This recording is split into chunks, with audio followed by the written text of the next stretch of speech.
The deep space research vessel Starseeker drifted silently through the darkness of space, its powerful sensors scanning the ancient ruins that floated before it. Dr. Thomas Reed stood at the observation deck, his weathered face reflected in the reinforced glass as he studied the massive structure ahead. 20 years of space exploration had never prepared him for what they had just found.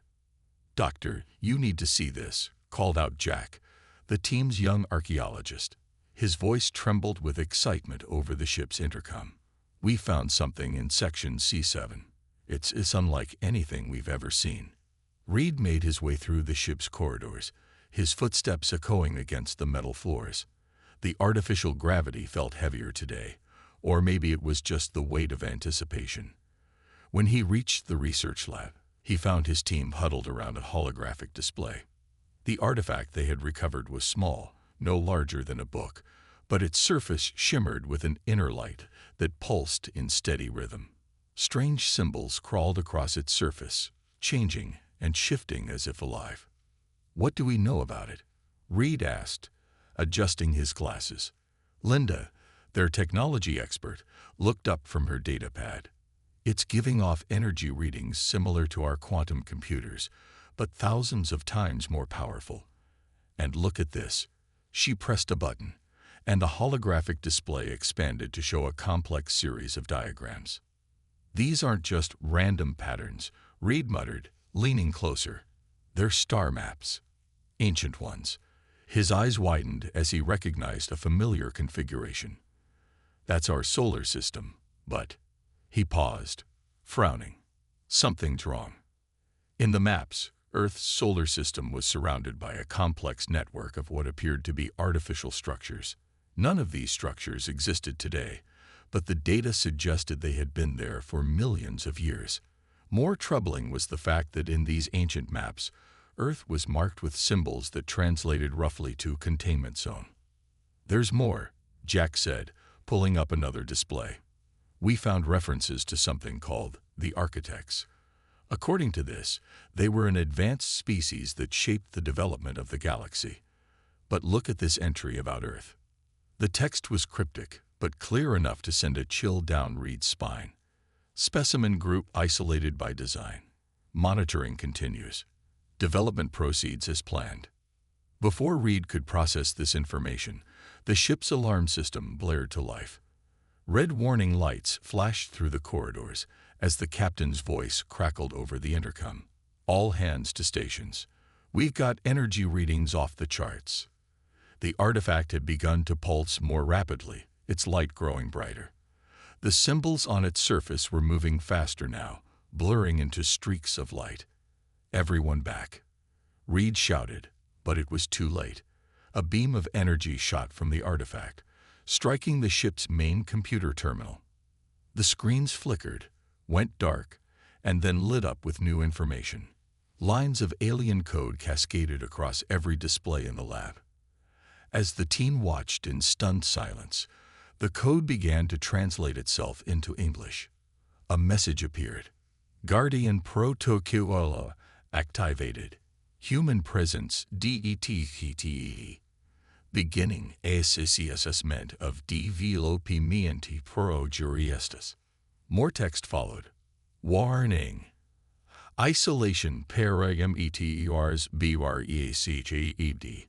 Humans have ACHIVD space travel capability. Initiating coordinate procedures." Reed stared at the screen, his heart pounding. This wasn't just a discovery of alien ruins. This was proof that humanity's entire history had been carefully orchestrated. Someone, or something, had deliberately kept humanity isolated from the rest of the galaxy. "Dr. Reed," Linda whispered, her voice shaking, "look at the long-range scanners." The main screen showed multiple objects dropping out of faster-than-light travel near their position. They were ships, but unlike anything humans had ever built. Their designs were elegant, advanced, and completely alien. As Reed watched the approaching ships, he realized that humanity's time of isolation was about to end. The real question was, had they developed exactly as these mysterious architects had planned. The alien ships surrounded the Star Seeker, their sleek hulls gleaming in the starlight. Dr. Reed and his crew stood frozen at their stations, watching as strange symbols danced across their communication screens. The artifact they had found continued to pulse with an inner light, seemingly communicating with the vessels outside. "Multiple scanning beams detected," announced Linda from her station. They're reading everything. Our database, our history, our technology levels." The ship's main screen flickered to life. The face that appeared wasn't human. It had smooth, metallic features that shifted like liquid mercury. "I am Guardian," it said in perfect English, "overseer of the Human Development Protocol. You were not meant to find us for another 300 years. Reed stepped forward. "What do you mean, not meant to? Who are you really?" The metallic face showed what might have been surprise. "Your species has progressed faster than projected. This is unexpected." Guardian paused, its features rippling. The architects designed humans to be adaptable, but this level of advancement was not anticipated. Captain Peters, a stern woman with graying hair, joined Reed at the screen. "Are you saying we were engineered? That everything about human history was planned?" "Not everything," Guardian replied. "The architects created the base template, but your development was left to proceed naturally, within certain parameters. The isolation barrier around your solar system was meant to prevent interference. Before anyone could respond, new ships appeared. These were different, organic-looking vessels that moved with fluid grace. A new face appeared on the screen beside Guardian. This one was clearly biological, with pale blue skin and features that seemed almost human. "I am High Speaker James of the Concordiat," the being announced. "We detected the activation of ancient architect technology in this sector. We did not expect to find humans." The way he said humans made Reed uncomfortable, as if the word itself was strange to pronounce. "The Concordiat represents the civilized species of this galaxy sector," Guardian explained to the human crew. "They are the current inheritors of architect technology, but they were not informed of your existence. That was intentional." High Speaker James's expression was unreadable. "Guardian, these humans have achieved space travel independently. According to Concordiat law, they must be evaluated." "No." Guardian's response was immediate. "The humans are under my protection. Their development must continue as designed." The tension in the room grew as both alien representatives stared at each other through the screen. Reed noticed how the Concordiat ships had subtly shifted position, now forming what looked suspiciously like an attack formation. "Look," Reed said, stepping between the two displays. "We're all missing the bigger picture here. Guardian, you said we weren't meant to be discovered for 300 more years. Why? What were we being prepared for?" Guardian's metallic features swirled in complex patterns. "The galaxy faces a threat that the Concordiat, with all their inherited technology, cannot handle. The architects foresaw this. Humans were designed to be different, unpredictable, creative in ways other species are not." "Impossible," High Speaker James interrupted. "No species can be engineered for unpredictability. It defies the basic principles of genetic design." Linda, who had been quietly analyzing data at her station, suddenly spoke up. "Actually, sir, that might explain these readings. The artifact isn't just scanning us. It's been measuring our neural patterns, our decision-making processes, and according to these charts, human brains show significantly more random connectivity patterns than what it lists as standard species template." Guardian's expression shifted to what might have been satisfaction. "Correct. Humans were not engineered to follow patterns, but to break them. That is why they were isolated, to develop these traits without outside influence." The Concordiat ships suddenly powered up their weapons. High Speaker James's face had turned a deeper shade of blue. "This is highly irregular. Uncontrolled development is dangerous. The humans must be contained until the Concordiat Council can evaluate the situation." Reed felt the tension in the room spike. They were witnessing a confrontation that could determine the fate of humanity. But as he looked around at his crew, he noticed something interesting. They weren't afraid. Instead, they were already analyzing the situation, looking for options, thinking of solutions. Maybe that was exactly what the architects had intended all along. The next few hours aboard the Star Seeker were tense. The Concordiate ships maintained their threatening position, weapons still powered up, while Guardian's vessels formed a protective barrier around the human ship. Dr. Reed and his team worked frantically to understand the massive amount of data streaming from the artifact. "There's something here you all need to see," Linda called out, her fingers flying over her console. She pulled up a series of images on the main screen. They showed Earth at different points in history, but from a perspective no human had ever seen before. The images revealed massive orbital structures, invisible to human technology, that had once surrounded Earth. These structures had shaped everything from human evolution to the development of their societies. But what caught everyone's attention was the timestamp on the images. "These are over 50,000 years old," Reed breathed, leaning closer to the screen. The architects were watching us even then. Guardian's metallic face appeared on a side screen. "The observation began long before that, Dr. Reed. The architects selected Earth for a specific purpose. Your species was engineered to be what we call synthetic chaos generators." Captain Peters frowned. "What exactly does that mean?" "The Concordiate and other galactic civilizations follow logical, predictable patterns," Guardian explained. "Their technology, inherited from the architects, works perfectly, too perfectly. They became dependent on predetermined solutions. But the galaxy needs species that can create new patterns, see new possibilities." High Speaker James's face appeared on another screen, his blue features tight with concern. "This is precisely why uncontrolled species are dangerous. Their unpredictability threatens the stability of galactic civilization." Reed was about to respond when Jack burst into the room, holding a datapad.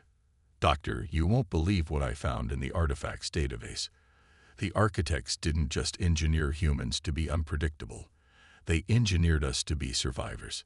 He pulled up new data on the main screen. It showed simulations of various extinction-level events that Earth had faced throughout its history. Each time, humanity had survived, adapted, and grown stronger. The asteroid that killed the dinosaurs, the ice ages, massive volcanic eruptions, Jack listed off. None of these were natural events. They were tests designed to force human evolution in specific directions. Linda's console suddenly lit up with alerts. "Doctor, the artifact is revealing new data. It's showing something coming. Something the architects predicted." The main screen filled with a terrifying image. A massive dark mass moved between the stars, consuming everything in its path. The timestamp on this prediction showed it would reach civilized space within the next decade. "That," Guardian said quietly, "is why humanity was created. The architects foresaw this threat. A species that adapts and evolves faster than any defense can counter it. They knew the Concordiate's perfect, predictable technology would be useless against it." High Speaker James had gone very still. "You mean?" "Yes," Guardian confirmed. "Humanity was designed to be just as adaptable, just as unpredictable as this threat. You were created to fight chaos with chaos." Reed looked around at his crew. Every human face showed the same mix of emotions. Shock at learning their entire species had been engineered as a weapon, but also determination to face whatever was coming. "There's more," Linda said, her voice shaking slightly. "According to these simulations, conventional weapons won't work against this threat. It adapts too quickly. The only effective defense would be completely unpredictable strategies. Tactics that break every rule of conventional warfare." "Which is exactly what humans excel at," Reed concluded. He turned to High Speaker James's image on the screen. "You think we're dangerous because we're unpredictable. But that unpredictability might be the only thing that saves this galaxy." The Concordiate ships powered down their weapons. High Speaker James looked deeply troubled. The Council must be informed of this. If what Guardian says is true, if this threat is real. He paused. Then perhaps humanity's chaos is exactly what we need. Guardian's metallic features shifted into what might have been a smile. Now you understand. The question is, are you ready to accept help from a species that breaks all your rules? 3 months after the first contact, Earth's Space Defense Fleet gathered at the edge of the solar system. Dr. Reed stood on the bridge of the newly commissioned battleship Thunderchild, watching as Concordiate vessels moved into formation alongside human ships. The contrast between them was stark. The alien ships were sleek and identical, while the human vessels showed a wild variety of designs and modifications. "The swarm has breached the outer defense line in Sector 7, announced Commander Wells over the fleet-wide channel. Concordiate standard tactics failed. All ships prepare for human combat protocols." Reed turned to Linda, who had been promoted to Chief of Xenotechnology. She was studying readings from their enhanced sensors, her face grim. "The swarm is adapting faster than the simulations predicted. They're learning from each encounter." Through the main viewport, Reed could see the darkness between stars growing darker. The swarm moved like a living shadow, consuming light itself. Conventional sensors couldn't track them. Another reason the Concordiate's advanced technology was proving useless. "Guardian," Reed called out to the AI that now linked their fleet. "Show us what we're really dealing with." The main screen lit up with enhanced imagery. The swarm wasn't just one organism. It was billions of smaller creatures working together, constantly changing and evolving. As they watched, a Concordiate battle group fired their advanced energy weapons. The swarm simply adapted, their outer layer shifting to absorb and redirect the energy. "Fascinating," Reed muttered.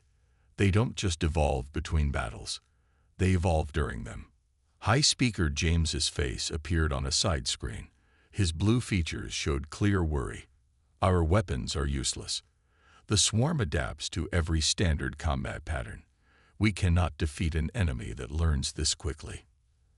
"That's because you're thinking like a Concordiate," Commander Wells replied, a slight smile on his weathered face. "Always looking for the perfect solution. Sometimes you need an imperfect answer to an impossible problem." Wells turned to his tactical officer. "Launch the decoy drones. Have them execute random pattern alpha." The human fleet launched thousands of small drones. Instead of moving in standard attack formations, each drone followed its own erratic course. Some spun in circles, others zigzagged randomly, and a few simply drifted. The swarm, used to facing organized attacks, seemed confused. "Now, launch the mining charges," Wells ordered. Linda looked up in surprise. "Mining charges? Those are for breaking up asteroids. They're not weapons." "Exactly," Wells grinned. "The swarm adapts to weapons. These are just industrial tools." The mining charges detonated in a chaotic pattern, their shockwaves rippling through space in ways that defied prediction. Where elegant Concordiate energy weapons had failed, simple explosive force succeeded. Gaps appeared in the swarm's formation. "All ships, execute Chaos Protocol 3, Wells commanded. The human fleet broke formation, each ship following random vectors calculated by rolling dice, literally. Reed had thought it was crazy when Wells first suggested it, but now he understood. You couldn't predict what was truly random, and neither could the swarm. "It's working," Linda shouted. "The swarm can't adapt because there's no pattern to adapt to." High Speaker James watched in amazement as the human fleet's seemingly insane tactics created havoc among the swarm. "This defies all military logic," he said, but there was respect in his voice. "That's the point," Reed replied. "The architects didn't design us to be logical. They designed us to do exactly this, to find solutions no one else would even consider." The battle wasn't over, but they had found a weakness in the supposedly invincible swarm. As Reed watched the chaos of human innovation at work, he finally understood why the architects had kept humanity isolated. They hadn't been containing humans. They had been protecting their greatest weapon until it was needed most. Guardian's voice echoed through the bridge. Pattern analysis confirms. Swarm adaptation rates dropping. Human tactical randomness exceeding swarm learning capabilities. The architect's design is validated. The war room aboard the Thunderchild buzzed with activity as officers from both human and Concordiate forces gathered around the holographic display. Dr. Reed watched as Commander Wells used simple hand gestures to manipulate the 3D image, showing the swarm's movement patterns over the last 3 battles. "Look here," Wells said, pointing to a particular cluster of data. "Every time we use random tactics, the swarm takes twice as long to adapt. But they're still adapting. We need something more." Linda stepped forward, carrying her datapad. "I think I found something interesting in the architect's data. The swarm doesn't just adapt physically, it learns. It builds on each experience. But what if we could make it learn the wrong lessons?" High Speaker James tilted his head. "Wrong lessons? I don't understand." Reed's eyes lit up as he caught Linda's meaning. "You're talking about teaching them false patterns, making them evolve in the wrong direction." "Exactly," Linda smiled. "We've been using random tactics, but what if we used fake patterns instead? Make them think they understand us, then change everything at the crucial moment." The doors slid open, and Guardian's holographic form stepped into the room. The AI's metallic features shifted with interest. This is precisely why the architects designed humans with pattern recognition capabilities that sometimes see patterns where none exist.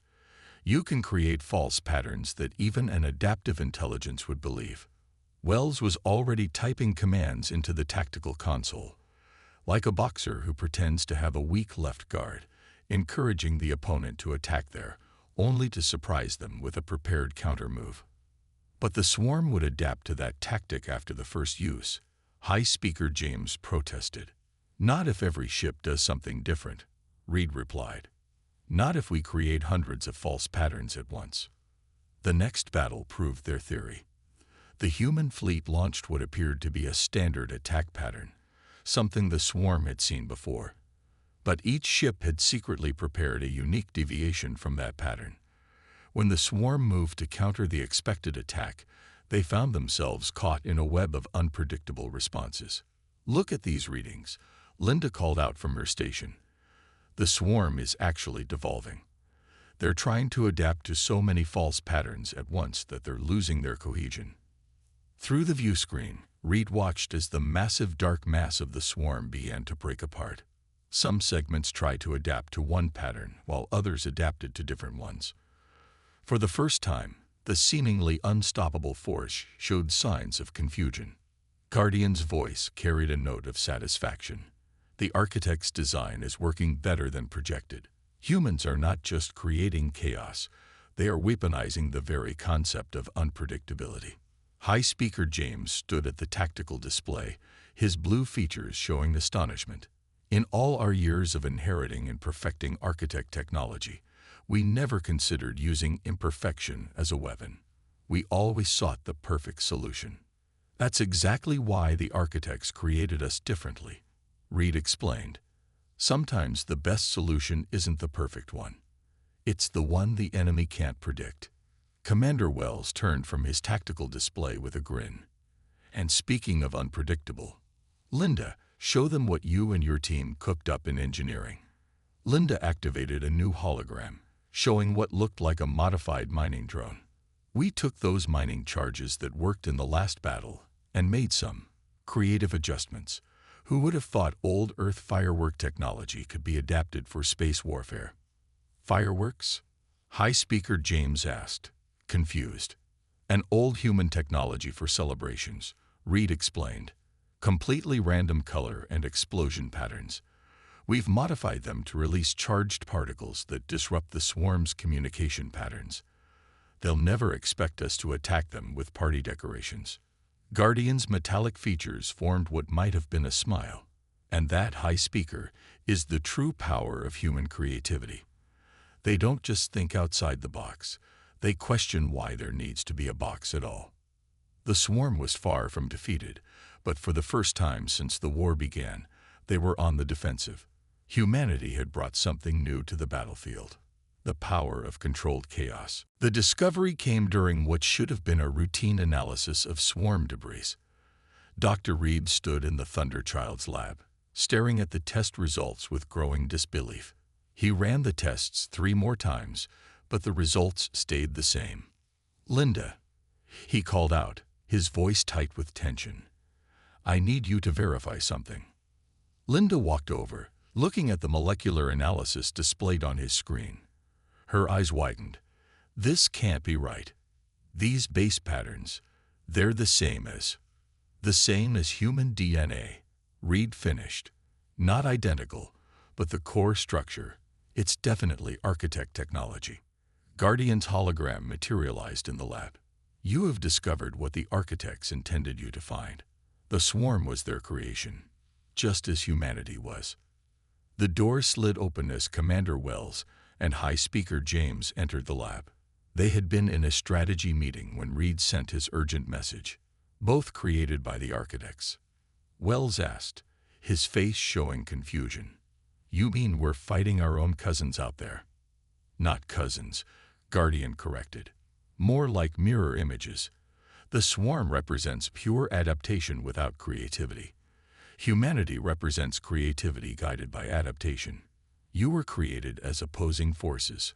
High Speaker James moved closer to the display, his blue skin pale with shock.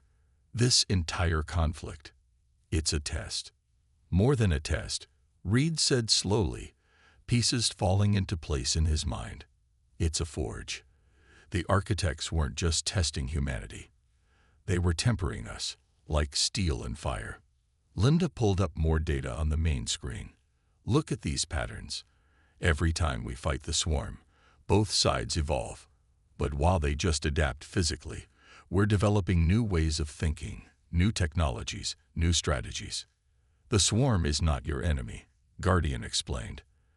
"They are your final teachers. The architects created them to force humanity to reach its full potential." Wells frowned. "But why? Why go through all this trouble?"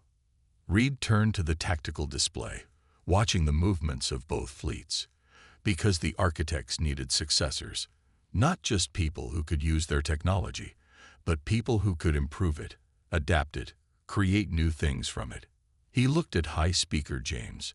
"No offense, but the Concordiat has only preserved architect technology. They haven't truly advanced it." "He's right," Linda added. "Look at what we've done in just a few months of combat. We've combined Concordiat technology with human creativity to create entirely new systems, things even the architects never thought of." Guardian's metallic features shifted into a complex pattern. This was the true purpose of both human isolation and the swarm's creation. The architects knew that humanity needed both protection to develop independently and a challenge great enough to force rapid evolution. "But the swarm is still a threat," Wells pointed out. "They're killing people, destroying worlds." "Yes," Guardian acknowledged. "The test is real, and the danger is real. The architects did not believe in safe tests. Humanity must prove itself worthy of its intended role." "And what role is that?" High Speaker James asked quietly. "To become the new architects," Guardian said simply. "To take their place as the shapers of galactic civilization. But first, you must prove you can overcome your opposite, the swarm." Reed looked at the tactical display again, seeing it with new eyes. "We're not just fighting for survival anymore. We're fighting to prove we can handle the responsibility the architects meant for us." Linda was already working at her console. "Then let's show them what humans can really do. I have an idea for combining our firework technology with Concordiat phase shifters. If we can't beat them with pure adaptation, we'll beat them with creative adaptation." Wells finished, a determined smile on his face. High Speaker James watched the humans work, finally understanding why the architects had chosen them. In all his years preserving architect technology, he had never seen anyone approach problems quite like this. The real test wasn't just defeating the swarm, It was proving that humanity could create solutions that even the architects hadn't imagined. The final battle unfolded across the stars like a cosmic light show. The combined human Concordiate fleet faced the largest swarm concentration ever detected. But this time, they weren't just fighting to win. They were fighting to prove something. Dr. Reed stood at his usual spot on the Thunderchild's bridge, watching as Linda's latest creation went to work. The modified firework phase shifters created beautiful, unpredictable patterns in space that did more than just disrupt the swarm's communications. They forced them to adapt in ways that made them vulnerable to the fleet's next surprise. Multiple swarm clusters breaking formation, Commander Wells announced. They're trying to adapt to 3 different attack patterns at once, just as we planned. High Speaker James's voice came through the command channel. The human strategy is working. The swarm's adaptation rate is dropping significantly. But Reed noticed something else happening. As the swarm tried to counter their attacks, some of its segments began showing signs of something new: creativity. They weren't just adapting anymore. They were trying to innovate. "Guardian," Reed called out. "Are you seeing this?" The AI's hologram appeared, its metallic features rippling with excitement. "Yes. The final stage of the test has begun. The swarm is learning not just to adapt, but to create." Linda looked up from her station. "They're mimicking our creativity. Is that even possible?" The architects designed both humanity and the swarm to be capable of evolution, Guardian explained. "You have taught the swarm something they could never learn on their own: the power of unpredictable creation." Through the view screen, Reed watched as the dark mass of the swarm began to change. Instead of its usual coordinated movements, different segments began acting independently, showing signs of individual thought and decision-making. "Now," Guardian announced, "you must make a choice. The swarm has evolved beyond its original programming. Will you destroy them or attempt something the architects never predicted?" Reed looked at Commander Wells, then at Linda. They had discussed this possibility after discovering the truth about the swarm's origins. Wells nodded, and Linda's fingers flew across her console. "Transmitting the signal now," she said. "Let's hope this works." The signal they sent wasn't a weapon. It was an invitation, a complex pattern that combined both adaptation and creativity, showing the swarm a new way of existing. For long moments, nothing happened. Then, gradually, the swarm began to change color. The darkness that had made them so terrifying faded, replaced by swirling patterns of light. They were communicating in a new way, not just with themselves, but with the human fleet. "They're accepting the pattern," Linda announced, her voice filled with wonder. "They're evolving past the need to consume and adapt. They're learning to create." High Speaker James watched in amazement as the former enemies began a strange kind of dance in space. "You didn't just defeat them. You taught them. You made them more than what the architects designed them to be." Guardian's form shifted into a new configuration, one that seemed to radiate approval. And in doing so, humanity has proven itself ready for its intended role. You have not just preserved or used architect technology. You have transcended it. You have shown you can guide evolution itself. Reed smiled as he watched the transformed swarm begin creating new patterns in space, beautiful and unpredictable. We all evolved together. Maybe that was the real test, not just learning to overcome our opposite, but learning to transform it. "The age of the architects has truly ended," Guardian announced. "The age of humanity begins, not as conquerors or destroyers, but as teachers and creators." As the former swarm joined with the fleet in a spectacular display of light and motion, Reed thought about the long journey that had brought them here. The architects hadn't just created humanity to be different. They had created them to show the galaxy a new way forward. The stars seemed brighter somehow, as if acknowledging the dawn of a new era. Humanity had been forgotten by design, isolated and tested, but they had emerged stronger than anyone, even the architects, had imagined. They were ready to take their place as the galaxy's new guides, teaching others the power of combining order with chaos, adaptation with creativity. And somewhere, Reed was sure, the architects were smiling.